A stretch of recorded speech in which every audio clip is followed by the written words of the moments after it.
everyone, welcome back to Backfires and Burnouts. The weather is getting nice. I got some new tires and wheels for the car, and the steering is super sketchy. So I am thinking that the old front tires were a little bit narrower and had a little bit more of a round profile, and these being a little bit wider, a little bit more square, we are probably out of alignment on the front. So what we are going to do is tear the carpet out from under this girl, and we are going to do a at-home alignment.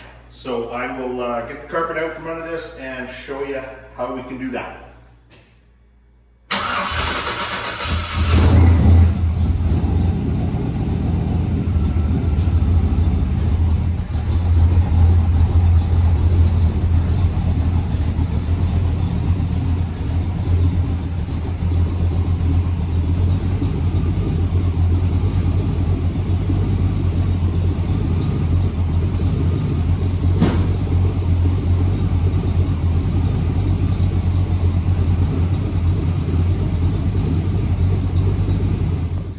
Yeah, so let me know in the comments what you think of these wheels. I was looking for sort of a different look, something I could play around with. I still have the old wheels, so you know, if we want to look more traditional, we can.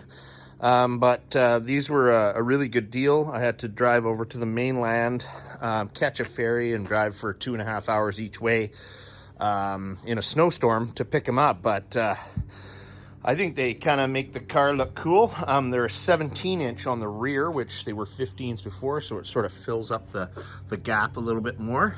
But yeah, let me know in the comments. You know, write a comment. Do you like them or not? Or do you prefer the traditional look? Shoot me a note in the comments and let me know you're actually watching all this junk that I keep producing.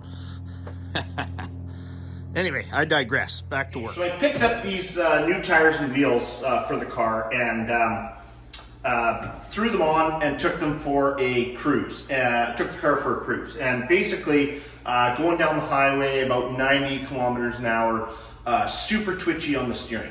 Now, as I said before, I am thinking that probably that is due to the toe not being correctly set up. And I'm thinking that it didn't really matter with the last set of tires I had. The last set of tires were a little more narrow and more of a rounded type profile. So you're having less sort of flat of the tire touching the road. And now that we've gone to a wider tire with a little more of a square profile, we're really getting that twitchy sensation on the road. So what I want to do is just start by checking to make sure that our toe is good. And from all the internet searches I've done, it looks like we're looking for about 1/8 of an inch toe in on the front.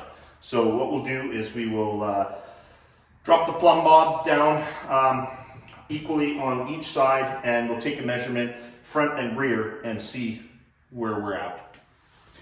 Okay, so what we're going to do is we're going to run the plumb bob up against this outer groove on the tire. We're just going to let that get settled,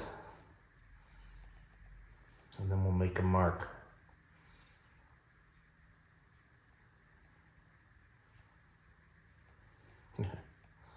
Come on.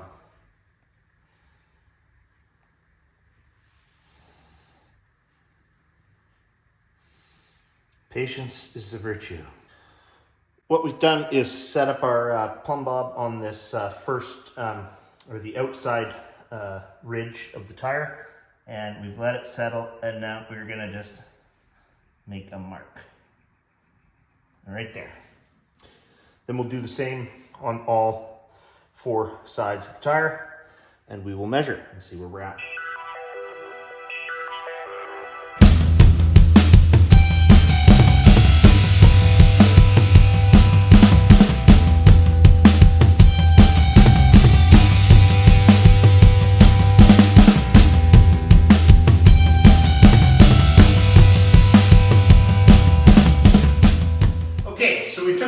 At the front and at the back, and we basically come out with 58 and 1/4 at the front and 58 3/8 at the rear. So that shows us that we do have our 1/8 inch toe in, which is good.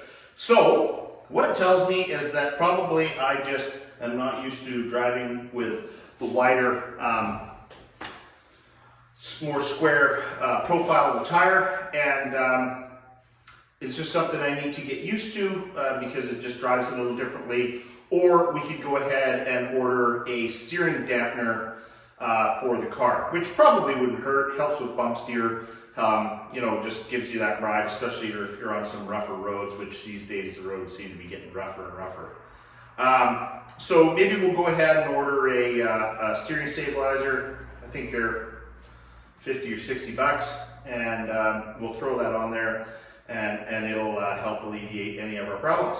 Otherwise, anyways, that's a way that you could, if you do have one of these hot rods and you don't want to take it to the shop to do it, you can, or if you just want to get it so it's to the point where you can take it to a shop to really get in on it, that's an easy way to do it.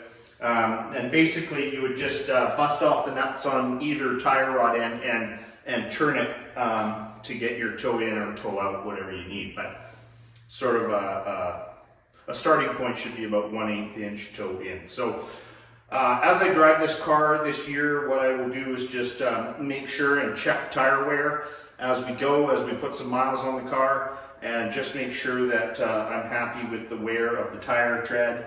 And if we have to, we will you know, take it to a shop and have them look at it further. So there is a couple other things we want to address on the car this season before going on the BC Hot Rod Tour. One is getting some sort of a top on the car.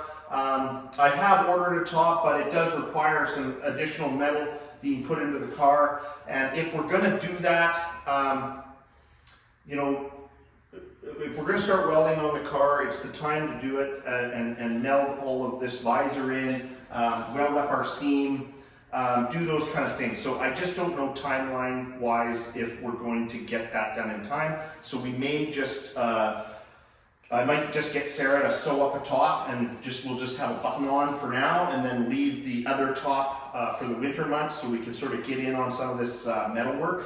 I just don't want to rush it. The other thing is Jamie's been after me for a long time.